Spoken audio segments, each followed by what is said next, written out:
Hello guys and welcome back to BoreDraw. We are on episode 10. Episode 10, baby. Let's go. Loving the flesh. Yeah, who would have thought? Come on. We've had some technical difficulties. Yeah, it's been a long time coming, but yeah, here we are.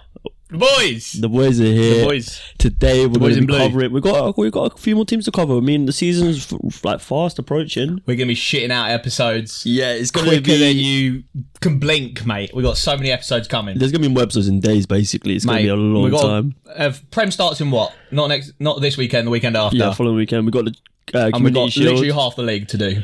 Yeah, we've got all the big boys still. All the big boys. So today we are covering Newcastle, Brighton, Brentford and Villa. Yes, sir. We've got some quite exciting teams here because, I mean, you've got teams like Newcastle, money talks, you know what I'm saying? Yeah, let's go. We've got Brentford, who surprised a lot of people last season as well and played some really great football. We've got Brighton, who just seems to be on the up under Graham Potter. Yeah, what a man. Not Harry. And Aston Villa, Steven Gerrard's Aston Villa. Steven Gerrard. Yeah, Steven Gerrard. We'll start with Newcastle. We'll start with them. Yeah, we'll start with Newcastle, money men. 11th place finished last season. Obviously, up until Christmas, they looked pretty shambles. Doomed. They looked doomed. And then, obviously, the takeover situation happened. But everyone, I was kind of like stuck. I was like, in the kind of half of the people were like, would you rather them go down because they've just got taken over and it'll be longer before they're the top tier? Resurgence, yeah. Yeah. Or do you want them to stay around and get straight into business? Obviously, they stayed around. Eddie Howe done absolute madness. Brought them from pretty much certain relegation at one point. I think they hadn't won a game or something until like November. And then they finished 11th. Yeah. And I think their form post-Christmas was like top 4 contender form. It was crazy. Definitely. I mean, they had a pretty decent squad of players even before Eddie Howe took over, and just nothing really seemed to work for them. They played some really boring football. But yeah, they had, players like Callum Wilson, Alan Saint-Maximin. Yeah.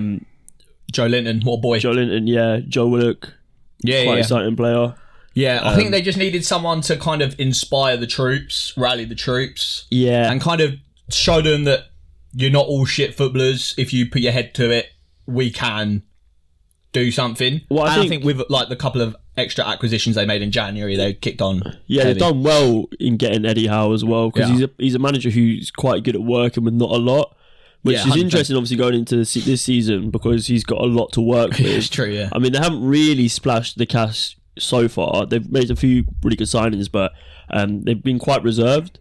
And I've seen a lot of people talk about that. I think there might be a couple exciting additions before the deadline. Yeah, for me, I think Neymar.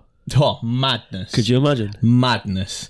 They actually should. I know, obviously, they don't want to be that kind of oil club that's just going to shit money out. But it would be exciting, wouldn't it? It'd be so exciting. I think they should just do like a naughty marquee signing just to get the fans gassed, mate. It's been so long since Newcastle have been in the big time. It'd be so sick for them just to get we'll talk about jokes player. A couple of players they have signed. So Nick Pope as going to be their starting goalkeeper. She's in my fantasy team. Obviously from relegated Burnley. He's been an absolutely outstanding keeper, and 100%. At Burnley one of the Premier League's best. Earned him an England spot as well. Mm-hmm. Not the best with his feet. Nah, but I think we were saying this a couple of episodes ago. It's kind of like Newcastle, as much as they want to be the top tier, they're still going to get peppered, and they need someone that's going to shot stop. And Nick Pope, that is literally like his specialty at Burnley, was just goal getting peppered and just shot stopping. So I think he'll be good there. But yeah, and then they've got Matt Targett, who obviously was on loan there last season. Yeah, on I think a permanent it's good that they confirm that, because from what I gauged from the Newcastle fans, they all seem to bloody love Matt Targett. Yeah.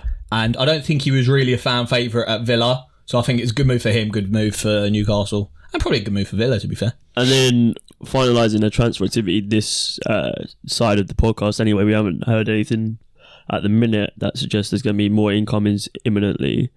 Sven Botman from Big Lille. Signing, mate. Big signing. He was on the radar of a lot of big clubs. I think Barca were linked to him, Inter Milan.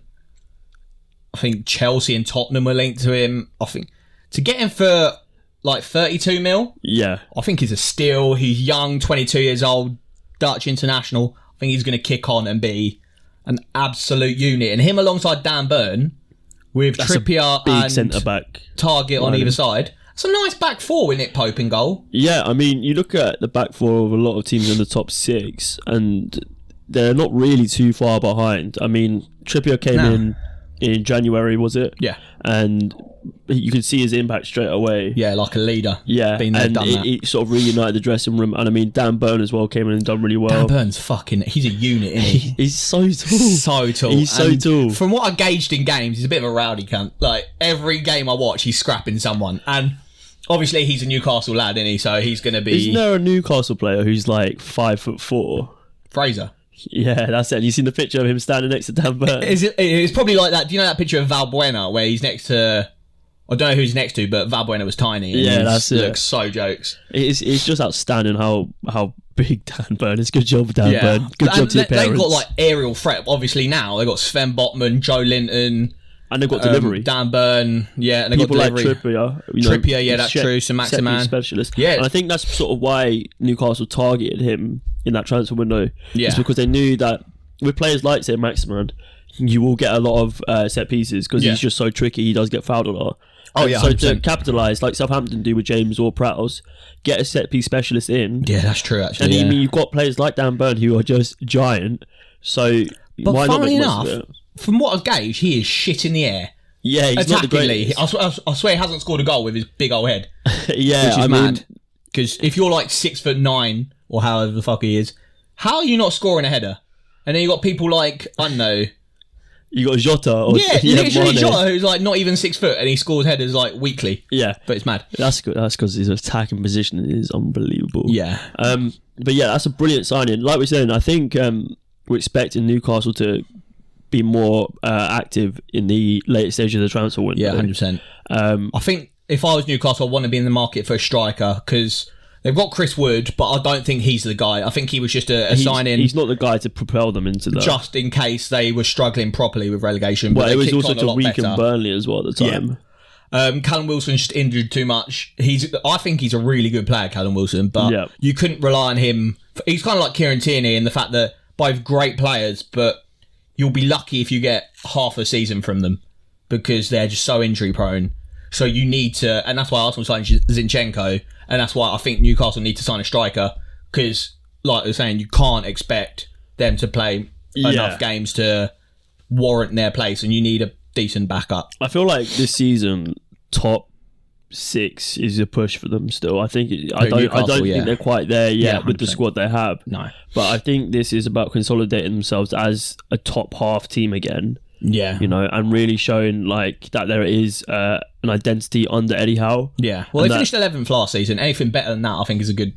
I don't know. I mean, they finished 11th after being literally rock bottom. Yeah, but they're still kind of like in a gelling period. They kind of need. I think Bruno Guimaraes he'll be a good. I think for me, he's the main player that I'm looking up for this year. Yeah, having like a full season with him and pre-season and that. I think him and Joe Linton in the middle is a nice little. With John Joe Shelby behind them. Can we just talk about Joe Linton for a minute? Like, the player, he was an absolute stinky striker. Mate, he's had the fattest glow up I've ever seen. And then he went to like a left midfielder role, and now he's playing like defensive midfielder, and he is an absolute it gives me like Yaya Toure vibes. Yeah, he's unbelievable. He's but like Brazilian techie. Yeah, it's so good. It's fantastic. I love to see it because there was like a year or two when Newcastle was super shit, and he'd just been signed for 40 million. Yeah. And he was getting slated. I mean, which rightfully so. He's getting like a goal a season for 40 million. Yeah, was a marquee sign. I think now he's probably one of the first names on the team sheet, and he's like an absolute fan favourite. And like I saw an interview of him, and obviously I don't think his English is very good, but he was singing like his chant that they sing to him. And it was very cute. It was like, Joe Linton, he's Brazilian, or something like that. But yeah, I think I like the Joe Linton Hawaiian shirts. Yeah, it's good fantastic. Vibes. Yeah, it's good vibes. Yeah. Do you think that, like I said, do you think they're going to be pushing for that top 6 place? I mean, not this obviously season. They have the massive takeover. They've got a lot of money now. Yeah, but I still think it's a stretch too far. And I think, you know, they need to build solid foundations and really create an identity of football under Eddie Howe that allows them to progress. And then really, they've got to go into the transfer market and target players that are going to be perfect for the positions they need to fill. I think they need a couple more windows. Because you see a lot of like clubs that get taken over, or a large influx of money comes in, and then they are just spending willy-nilly on any player that's sort of available. Everton. I think you look like, well, Man United sort of done it. They haven't picked players that are suited to a role or a style of football. They've just gone for names, and it hasn't worked out. Do you know what I mean? It works out on a very rare occasion. Whereas I think teams now, especially in this transfer window, we're seeing them being a lot smarter. They're going to foreign markets and signing unheard of players. Yeah. But they're really doing their scouting work, and they're listening to the analysts, which is something that a lot of clubs haven't done. I mean, one that we can harken back to is Brentford. They don't really want the Championship. I mean, you look at they signed Mope. Yeah, they're very data driven, aren't they, Brentford? Yeah, very data driven. Players. Yeah, they're literally. I think they're sort of. Was there a documentary about them? I think it was a behind the scenes documentary following them, like how and how they are the data-driven football club. Yeah, they're kind of changing the path. That like they don't have like a youth system. They just have a B team, and they they do like they're partnered with like another team we're talking about today on the list, Brighton as well, signing players like Cucurella and Caicedo from La Liga. Yeah, basically they do the scouting work for the big six. And then the big six but eventually that does benefit them, because if they buy if Cucurella now goes for like 50, 60 million, they've literally tripled their investment. Yeah, 100%. And that gets reinvested into 3 players that they can do that for. It obviously doesn't work exactly like that, but the idea is there. I think Newcastle, for me, I reckon they'll get top half. I don't think they'll get near the top, let's say 6. A striker is clearly what they sort of need. Well, they wanted that Hugo Ekitike that just signed to PSG. They were in the market for him, but I think they'll get a striker. I think they were linked kind of loosely with Scamacca, who West Ham. He's just joined West Ham. Yeah. I mean, I think they'll be in the market. There's still a couple of weeks left. There are a lot of good strikers out there, but I'm failing to sort of come up with a name in my head that I think. He's like, I'd just throw one out here. Ivan Toney. Yeah, Toney. I mean, he played for Newcastle before, didn't he? So, I mean, I think he made one appearance for them. But I think that'd be a good signing. I mean, but does he bring anything different, anything better than a Chris Wood or a Callum Wilson? Definitely better than Chris Wood. Yeah, I mean, but Chris Wood has done it for a while. Probably on par with Callum Wilson, but less injury prone and younger. I mean, he can be sort of like a target man to play off balls to players like. If Newcastle get him for Ivan Toney, I'm expecting P here, because that's a shout. Why is that not being linked up? If you got a player to look out for this season from Newcastle, who is it? Probably Bruno Guimaraes or Sven Botman. I like the Sven Botman signing a lot. Yeah, he's hella caps already. Young at 22. Yeah. International. Kind of like, was he like led Lille to, what was it, 2nd in the league in Champions League football? So I think he's got hella experience already for 22 years old. Yeah, he built like a bit of a unit, and him and Dan Burn will be nice centre back. Very physical centre back pairing. Yeah, mate, you fucking hate to come up against them too, mate. Yeah. For me, I think Bruno Guimaraes is the one to look out for. He came in and he was unbelievable. I think he scored a scorpion flick goal, didn't he? Sort of like the behind. He scored quite a lot of goals, which I didn't expect from him, because I was expecting him just to be like a kind of midfield tick the play, but he's a goal scorer as well. I think he was involved in like 40% of their goals. Towards the end of the season? Yeah. I think it was only like met by like Callum Wilson as well. I think he had a bit of a resurgence towards the end. But obviously, the other name in my head is Alan Saint-Maximin. Yeah, big season for him. Yeah, I think he really could go far. He is unbelievable, and he wins games on his own. I think you have him in the team. Just, for me, every time I watch him, he is the most exciting player on the pitch. Oh, 100%. Every time. It's the headband. Yeah, the Gucci headband. But I want more goals and assists for him, because from what I gauge looking at his stats, I don't think he's got more than 10 goal contributions, and he's been in the Prem, 4 seasons now? His attacking output, considering how much time he makes for himself on the ball. Yeah, they play most of the game through him. He needs to be doing more goals, more assists. Yeah. I mean, I think, though, in like previous season, he probably struggled because the team was so shit. Well, I don't know. I was about to say, he's really good against a high line, because he is fast and he's really good one-on-one.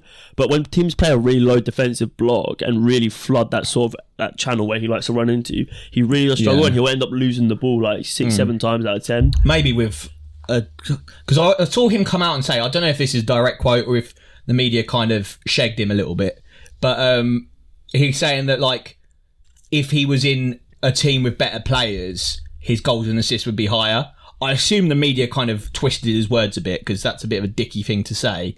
But I do kind of get the sentiment behind it that if he was in a team for longer with Bruno Guimaraes and a fit Callum Wilson and another St Maximan, maybe his goals and assists would be higher because the calibre of player could put away the chances, and maybe he's just been in a team with players that aren't up to his level. But then again, you're there for a reason, mate. Yeah. So. But yeah, no, I agree. He can kick on. He'll be a good player. I think Newcastle fans have got a lot to be excited about, obviously. 100%, mate. And it'd be interesting to see how they do sort of manoeuvre the last few weeks of the transfer, or the last month of the transfer window. Yeah, striker for me is... Yeah, striker's the one, I think. Yeah. Maybe a defensive midfielder. Yeah, that's true. Some depth. Yeah, you kind of maybe want to move on from John Joe Shelby. As well, in the attack midfield roles, they've got like players like Miguel Almiron, Joe Willock, Jacob Murphy as well. I believe still there. Was it Sean Longstaff? Yeah, they got both Longstaffs. You've got both Longstaffs, I'm pretty sure. So, still, yeah. Maybe some depth out wide on the right could be something. Yeah, because mate, I like Fraser, Neymar. But maybe they can do better than Fraser. To be fair, I just want to sign Neymar. Yeah, I think Neymar would look really good in a Newcastle. It actually would, and that just reminds me of like I don't know, where you're on like FIFA career mode and that's it. You just fucking. I mean, can you imagine Neymar with a Geordie accent? Oh mate. And then Neymar and Alan St Maximan both got Gucci headbands. Matching headband, one pink, one blue. That'd be so sick. Let's go. Well, we'll talk about Ivan Toney. Let's move on to Brentford. Yeah, Brentford. They've been fairly active, but first season in the Prem, finishing 13th. Unbelievable season. Thomas Frank done an absolute job. Because a lot of people were kind of they were just a write off because they were an unknown entity in the Prem, never been in the Prem before. So a lot of people, I think, just immediately wrote them off. Their promotion to the Premier League was a lot of years in the making. They got close a couple of times, and they watched them a lot. Every time they got close, they had their best players nicked from them. Yeah, players like Neil Maupay, Ben Rama, Ollie Watkins. Yeah, and they just replaced them with better players. And they reinvested into their squad, and that's why they came up and they had such a good squad. Yeah, I think they did so good. And yeah, I like the way they played. Thomas Frank's good manager. Progressive football. That's what I was saying this last week. I like teams that come up and don't shit the bed that they're a promoted team. And they don't just try and play on the counter. Yeah, and they're like, we're the underdogs, let's just play negative football and counter. Well, that's I like teams that come up, even though they're the underdog, still play to their identity that got them up there, like Leeds with Bielsa, like Brentford, like Sheffield United the first season they came up. Just don't just shit the bed because you've come up. I get that it's scary and you don't want to get relegated. Yeah, but your team got you promoted playing this style of football. If you shit the bed and go negative football out of nowhere, chances are you're probably going to get relegated harder because that's it. You're changing up your identity. You go back to the term football identity a lot. I say it so often, but like the clubs that come up and actually have a clear, coherent style of play that you can look at and decipher, as opposed to just negative, defensive, counter-attacking football. Are they the clubs that really thrive in the Premier League? Yeah, and Brentford have done that. Yeah. They've come up with really exciting players like Brian Mbeumo, Ivan Toney, and they've done really well in January because that they were starting to peter off around that Christmas time. And Ericsson came in the fire, didn't he? And I think he had some. I think he had the most chances created from set pieces. Joint with James Ward-Prowse since his arrival back into the Prem. He was so good when he joined. Unbelievable. I think a lot of people were unsure about him. And rightfully so. It's kind of like he'd been out of the game for about a year now. He literally died on the pitch, man. How'd you come back from done that? Like an Undertaker situation. Yeah, it was amazing. He come back, and is it Brandon Williams who tackled him? Oh, and then he was about to grabbed him and then realised Brandon Williams, a little rat, mate. It was brilliant. In terms of their transfer business this window, they've gone sort of under the radar, not really making any big splashes, but I think they've done well. The sad one is that they didn't keep Ericsson. Yeah, I mean, obviously that's a massive loss for them because he was so good. Yeah, and his link up with Ivan Toney was nice. They have a really good player in the wings waiting to come back into the fold basically and make a splash in the Premier League in Jay De Silva. I think that's true. He used to play for Arsenal. I think he could Arsenal really Academy, be the key to their season this year. But they've also signed Keane Lewis Potter from Hull City, who had an amazing season last season. You like him, don't you? Yeah, 17 million. Just really attack and really direct. And I think he could be like a very useful key to unlock defences and allow Tony to get the goals that he maybe should have got last season. Yeah. But he didn't have I think he did well. I was unsure about him if he could handle the Prem, if he was the kind of like the same vibe as like Mitrovic, where he's too good for the Championship, not good enough for the Prem. Yeah. But I'd say he fit into the Prem easily, mate. And I was impressed with Ivan Toney. Yeah, I mean, we're touting him for a Newcastle transfer. 100%. And like, I would see him in the England squad. I don't think there's many other strikers that I would have over him. Probably Harry Kane, Tammy Abraham. Yeah.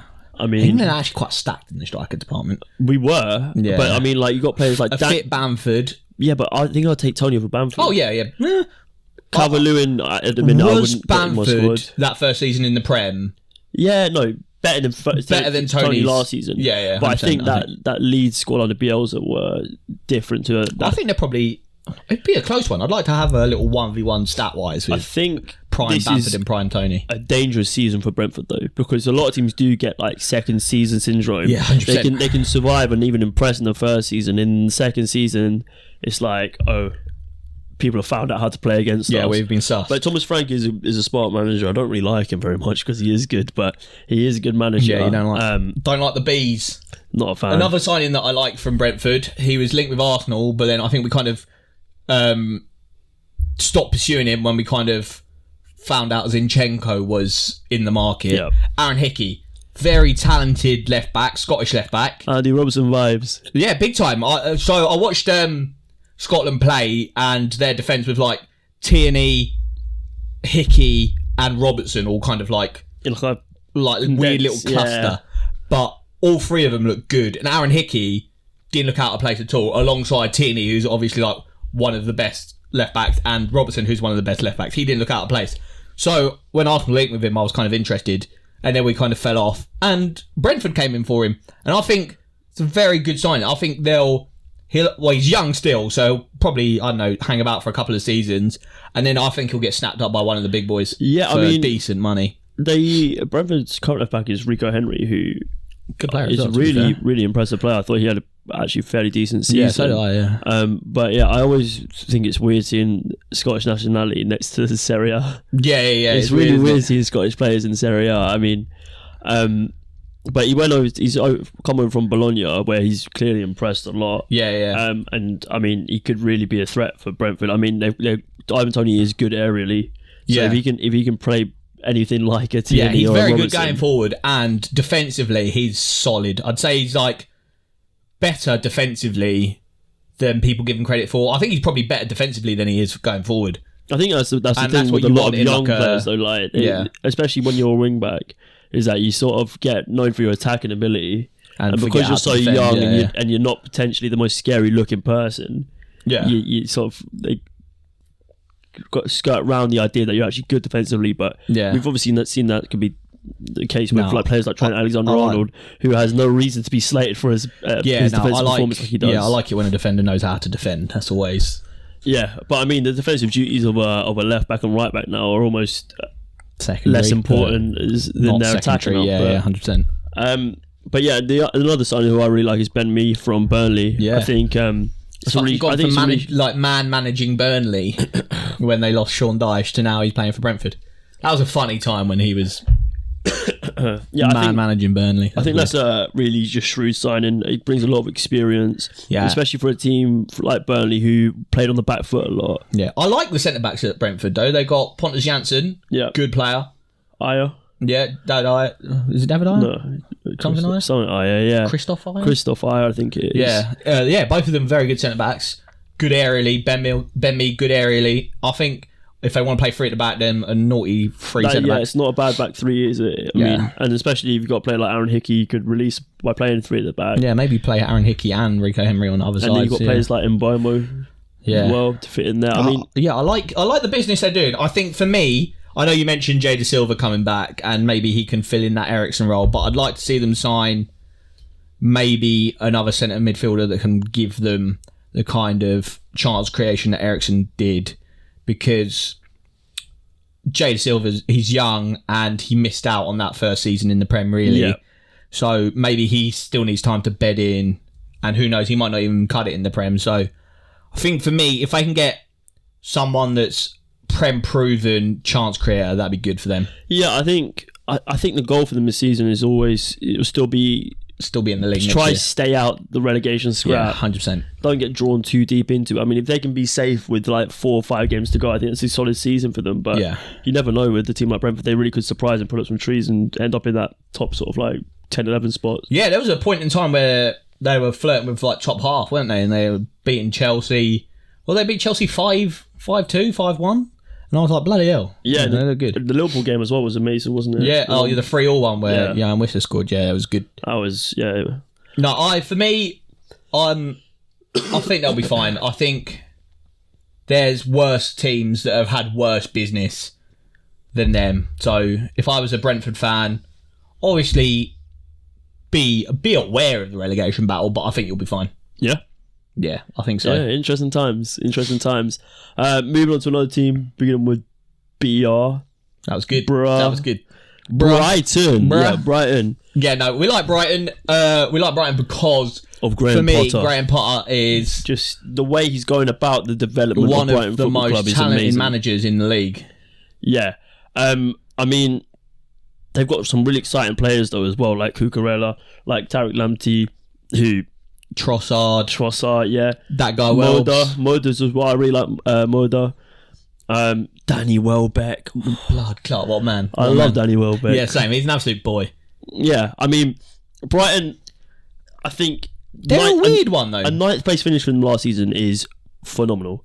But there was a period where they hadn't won a game for like 10 games straight. Yeah. And do you see, like, Brighton fans were coming out for Graham Potter's neck saying, like, we can do better. And then all the fans of literally every other club were like, if you get rid of Graham Potter, if you like run him out of your club, you deserve to get relegated. Because I think every other fan base could see how good Graham Potter was for Brighton.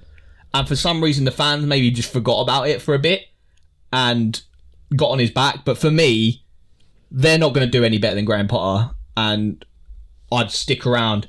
I know they've lost arguably their most talented player in Yves Bissouma. Yeah, I mean, he is really talented, but I don't think he's any better than Cucurella. I think Cucurella came in and was the best player towards the end of that season. Yeah, but I think what Bissouma does is hard to replace. Oh, 100%. Whereas like Cucurella, you can go in the market and find another wing back pretty easily. I reckon. Yeah. Whereas like a Prem proven in his prime DM that was as good as Bissouma, hard to find, I reckon. Yeah, I think Bissouma's going to prove a coup for Spurs. I think 100%. And quite cheap. What was he, like 30 mil? Yeah, it wasn't a lot. I mean, 30 million is a lot of money, but it's not a lot. That's the only outgoing. What they get for Cucurella is on he's flirting with he's twerking for Man City at the moment. Yeah, but he's been appearing for Brighton in their pre-season friendlies.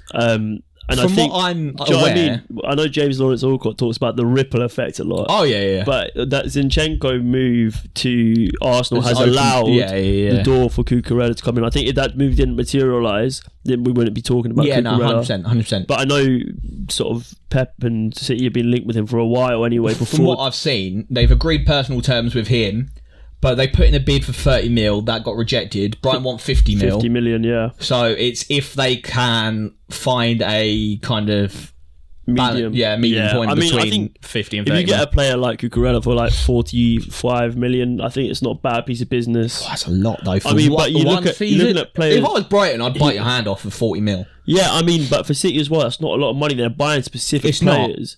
I mean, City aren't at the point where they need to go out and revamp their squad and buy a whole new team of players and try to work them together. Yeah. They're buying specific players for specific times and situations. Yeah. Like that's what the Calvin Phillips transfer is. Yeah. It's not because they need him to come in and change the team. It's because, like when they've been in the Champions League, and like when they get turned over and they get reverse swept, basically they go like 2-0 up and they end up losing 3-2. Yeah. A player like Calvin Phillips is vital because he'll come on and he'll break up the game. Yeah. He's not gonna run down the other end of the pitch and skin 4 players and put it in the back of the net, but he will stop their ability to turn it on its head like Real Madrid did. Yeah. And so they're buying it for specific moments. And if Calvin Phillips, what was he, 55 million? Yeah. If he does that for them this year in the Champions League and City go on to win it, you look back at it and you think that's 55 or 50 million well spent. Yeah, 100%. Yeah, it's true. Because they're buying them for specific moments. I think that's what Cucurella is. Yeah. I don't think, obviously they're sort of light on left backs because Cancelo come in on a right back and played left back for pretty much the majority of last season. Yeah. Losing Zinchenko as well is not great. Obviously Mendy's not in the picture anymore. So yeah, a player like Cucurella could prove really invaluable. And I think he's also under Brighton, under Graham Potter, he's been played in a left centre back role, and which allows him to like play another left back and overload that side of the pitch. And I think they played against Manchester City and done really well last season, and that's what they've been doing in pre-season as well, which allows like them to push over. And if Lamptey's playing up the right hand side, he can push so far forward and literally play like a right winger. Yeah. And it just unlocks the best in those sorts of players, and they know that's where their strengths lie. Especially now they've lost Basuma because the strength through the middle is not as what it was. Yeah. I think Cucurella will be gone, so Brighton, I think... So that means nothing. Yeah, just fucking count your chickens while they're there, mate, because what does that even mean? I don't know. I want to talk about a player that gets you rattled, you Arsenal fans.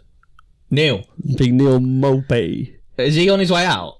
I saw he got linked with like Serie A. He's been linked with a few places, but fucking get him out of Prem. He's really not doing it for them. He's so weird because like you said, he like rattles Arsenal fans. He always turns up against Arsenal, but then he's just shit all the time after that. Brighton were for a while known as the XG which team. is mad because exactly that. It's like, how can you create such high XG and not score more than like 10 goals a season? I feel like I could play for Brighton up front and score 10. Yeah, and I think what they've gone for in this window, they've signed Undav. Dennis Undav, yeah. Who seems to be the most confident football player of all time. Maybe you made me get him in my fantasy team. Yeah, maybe the second coming of Ibrahimovic. Yeah. I think he said he was looking to score something like 25 goals, and maybe that'll be just up from outside the box. Happy. Gas. But he's got decent stats as well for coming from the Belgian league. But it's, like you say, if they get a player who can actually come in and finish those chances, a 9th place finish is in the rearview mirror. They could be looking at those, Europa Conference League, 100%. even Europa League spots. I think if they replace Cucurella well, if Undav kicks on, or if they sign a striker that will kick on, like you said, I reckon they could give someone like Leicester or Wolves a push for their kind of not top 6, but I don't see any reason why Brighton this season couldn't finish above Leicester, because I think that their squad is actually maybe better than Leicester's. Yeah, and we'll talk about Leicester in a sec. Unlike Leicester, Brighton's transfer window is proactive, it's smart. Leicester's is shit. Yeah, let's move on to Leicester. Brighton, you're doing well, keep it up. Keep it up, Graham Potter. But on the Seagulls, mate. Come on. It's me saying it this year, not you. That's weird. Right. Aston Villa. Oh yeah, we're not even talking about Leicester. No, Leicester's next episode. Oh, okay, get excited for Leicester. Yeah, I was thinking, I did forget what's Villa. We're coming for you. Aston Villa, they had a weird season last season. There was times, especially when Coutinho came in. 14th place. That's not very good. They had Coutinho, Buendia playing behind Ollie Watkins, and it was like, this could be exciting. They spent a lot of that Jack Grealish money. Leon Bailey, who basically barely featured. Mate, their squad at one point looked good. Yeah, like you're saying, Buendia, Bailey, Ollie Watkins, Danny Ings, Coutinho. That's nice. Yeah, go back 5 years and that squad's like a top. That's nice. And the fact that they finished 14th, I saw, was it on TalkSport? Someone say, they were given their top 3 managers next season that will be under the most pressure from the start. Frank Lampard, Steven Gerrard were like the top 2. Yeah. And I'm not going to dispute that, because I think obviously Frank Lampard, in the sense that Everton are shit, but I don't think that's all his fault. Whereas I think Aston Villa, for the amount they've invested in the past few seasons, arguably Steven Gerrard should be doing better. Oh, 100%. I mean, you got just a plethora of attacking like wizards in the Coutinho and Buendia. Buendia had a sick championship campaign. Yeah, I mean, Leon Bailly, we barely saw him last season, but we've seen what he can do in the Bundesliga. Yeah, he's done really well pre-season though. I think he's been like their star man this pre-season. He will be pushing the starting 11, if not guaranteed the starting 11 spot for the first game week. I mean, we've got to see it out of Danny Ings. I mean, we know what he can do. Yeah, he's a proven goal scorer, isn't he? Yeah, I mean, he's a phenomenal goal scorer, and he was brilliant at Southampton. But when are we going to see it for Villa? I mean, you've got players like Coutinho and Buendia feeding you. Yeah, he should be scoring more, really, shouldn't he? Yeah, maybe he's had one injury too many. I don't know. Maybe he's not feeling it. He's lost for that me, the pace he used to have. I think they need to find. I think they haven't really found a front line that's stuck. They've tried like Coutinho in the middle with Buendia on the side, Ollie Watkins on the side, and Danny Ings in the middle. Then they've tried Ollie Watkins down the middle with Bailly and like El Ghazi, and they've tried loads of different ones. They need to find one that works. If it's two at the top with Danny Ings and Ollie Watkins, I don't know, but I think by now, how long Steven Gerrard had in the job? Was he there from the start of last season? No, I think he came in kind of like. No. I want to say he came in like first quarter of the season. Coutinho joined in January. Yeah, and I think I'd say maybe like 10-ish games in. Let's say. So he hasn't had a whole season yet. But for me, he should at least know his best 11, and I don't think he does. No, he doesn't. And I think that's only going to get worse as well because he's lost Michael Beale, his assistant manager. Michael Beale, hold tight QPR. But yeah, it's QPR. I mean, maybe we'll do a little episode where we gas you up and talk about QPR. I'd love that. Yeah, come on. I'd appreciate that. No, I think he's been with him since Rangers, and he has been touted as the reason that Rangers were so successful. And I mean, he was sort of the mind behind Villa's play style, which, I mean, you can look on it and be like, oh yeah, well, there's a Premier League team, good job. Or you can look at it and be like, well, they have great players and they struggled, so maybe it's worrying times to be a QPR fan, who knows.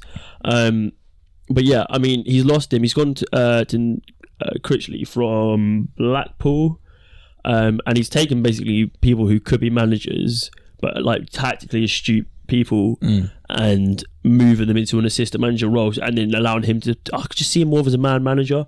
I don't really see kind him of like Scott Parker. Yeah, I don't really see him as like the tactical genius, and I feel like that a lot of like high top quality football players rarely ever turn out to be top managers. Yeah, due to their tactical shoot. Maybe you've got players like Zidane who have the perfect balance of tactical. Because you've got that kind of now. You've got that influx of ex-players like Arteta, like Gerrard, like Lampard, like Scott Parker, like Rooney. They're all flooding into management, but maybe they're not all cut out for it. Yeah, I mean, and I think obviously you got like just tactically brilliant managers like Pep and Klopp.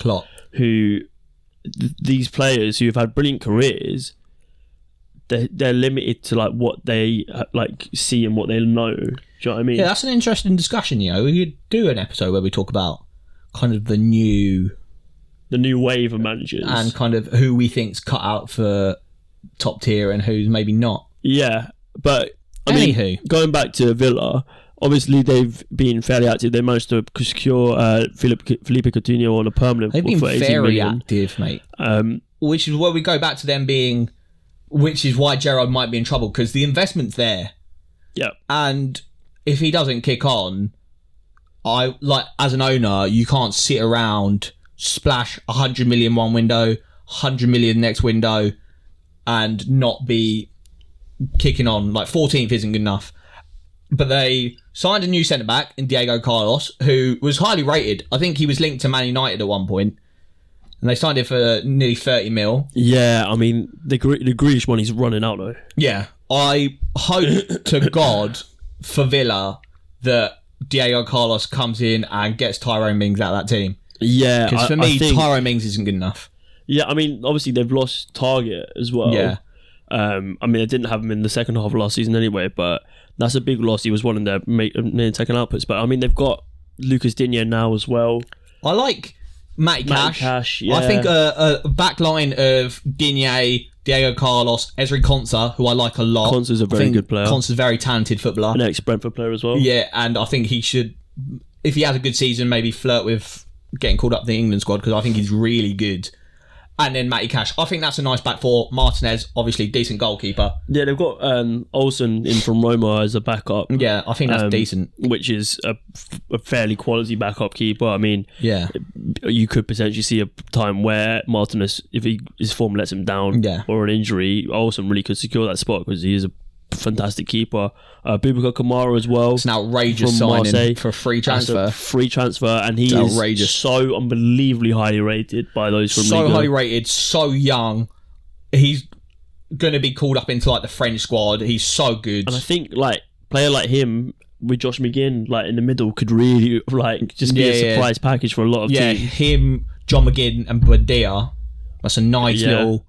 Or him, John McGinn and Coutinho. That's like a balanced midfield. John McGinn, Buendia, and then you play Coutinho out wide. Yeah, I think. And you have Ollie Watkins out wide in the middle. And why Neil can Bailly. we figure this out and Steven Gerrard can't? This is our job application for the Villa job. Get us in. The joint boys. Yeah, come on. Joint BoreDraw taking over Villa. But 14th last season, they've really, I mean, second season, they lost Grealish, okay, but for the amount of money they did spend and for the overhaul they had, I saw Villa fans talking about how they were going to get Europa League. There was Villa fans bantering Arsenal fans that they were going to sign Smith Rowe and overtake them in the league. I was like, fucking, Arsenal were having a rocky patch, but control yourselves. Quality does out, and I mean, control yourselves. Yeah, like you say, Steven Gerrard could really be under a lot of pressure. I think if he starts the season slowly, because I mean, like who the fuck was the geezer that got sacked? So Steven Gerrard got the job. He's bloody at Norwich now. Neil, no. But anyway, that guy, the manager before Gerrard, Dean Smith. That's Dean the one. Smith. Yes. Osh. But that's it. No one in a million years would have pictured him getting sacked. He had a very good first season with Villa in the Prem, and he'd been there a while. He played decent football. No one pictured him getting sacked. But after a run of, what was it, like 5 or 6 that was it. Without a win, out of nowhere, he got the sack. But I'm pretty sure if Gerrard went like more than 5 or 6 without a win. And that's what I'm saying. If Gerrard does that kind of stretch, I think he could find his head on the chopping block. I mean, especially this season, because the season is more condensed due to the Qatar World Cup. We're going to see a lot of, because owners and fans have a lot of time to get onto the back of managers who aren't performing before then, and then they have that break where a lot can happen, and then the transfer window follows, and you know, you could see a manager who's not performed get sacked as the Qatar World Cup starts. Yeah, a new one in by the end of it. Then they get their window to plan their transfer targets and, you know, do well. I mean, I think for Villa, the target as well has got to be, you know, looking at 11th, 12th, 13th You've got place. to get top half, I think. Top half of the money they spend. The money they spend, just the way they were talking about European football, I think Villa fans, I think they're going to demand minimum top half. 100%. I mean, but I think, like, in general, their transfer business's window has been good. I don't think it's actually a bad window for them. No, I think it's a good window. I mean, lost target, maybe a couple more. Digne's a perfectly good replacement as long as he just could just stop himself getting red cards all the time. Yeah, maybe a couple more. I was going to say going forward, but maybe they don't even need that with Bailey coming back into full fitness. I don't think they do need it, because I know they've got proven goal scorers in players like Ollie Watkins and Danny Ings, and if they can just find a three that works. What the fuck's his name? Jacob Ramsey had an outrageous first half of the season last year. Yeah. And then kind of died down, but so they've did got Villa. some really exciting young players. He's a very good Cameron footballer. Archer as well. Yeah. I beg QPR, go out and get Cameron Archer. That's what we need. What's that geezer that's refusing to sign a contract and he might leave? Carney Chukwuemeka. Yeah, Chukwuemeka. Outrageous baller, but he'll probably be gone. Phenomenal for, is it England under 19? Yeah, he scored in the final. Absolutely phenomenal. But he's a good player. I don't think he'll be there next season. I think Steven Gerrard left him behind for pre-season because he didn't want to sign a new contract. Yeah, so I mean, he'll probably be gone. But yeah, they've got a good academy, so maybe they don't need some signings going forward. They got Keenan Davis coming back. Keenan Davis, yeah. So, yeah, I think for me, out of all the teams we've gone through, they're the ones that I'd keep an eye on most for potential flop of the year if they don't deliver, because the investment's been there, and yeah, I think Gerrard needs to fucking get his act together, mate, because could be a nasty season. I can't remember what the start of the season looks like for them. I think they've got like a couple of decent fixtures to start, and then it's hard. Yeah. So if they flop those starting decent ones and then get into the hard ones with no move towards, mate, that could be Gerrard out before we hit fucking could be November. Yeah, I think we covered quite a lot today. I mean, we covered Newcastle, Brentford, Brighton, and Villa. Yeah, boy. Next week, I mean, it's literally gonna be like 2 days. Back in a couple of days, baby. Yeah, we're not actually moving from these seats. We're literally just gonna film straight after because we have so many episodes to get through before the season starts. Let's go. We've got We've got Wolves, Leicester, West Ham. Yeah, so maybe we're looking a little bit higher up the table than we currently have been. But if you guys have enjoyed it all, leave us a like, comment below. Let us know what you think about the camera situation. Yeah, I mean, come on, if it's worked. Yeah, I don't know. If you haven't seen the camera situation, then it hasn't worked. So. Yeah. It hasn't worked, and we've just been we've been looking into a dead lens for like 45 minutes. But yeah, hope you enjoyed. Guys, follow socials. Yeah, follow all the socials, and it's been BoreDraw, and it's live. Yes, sir.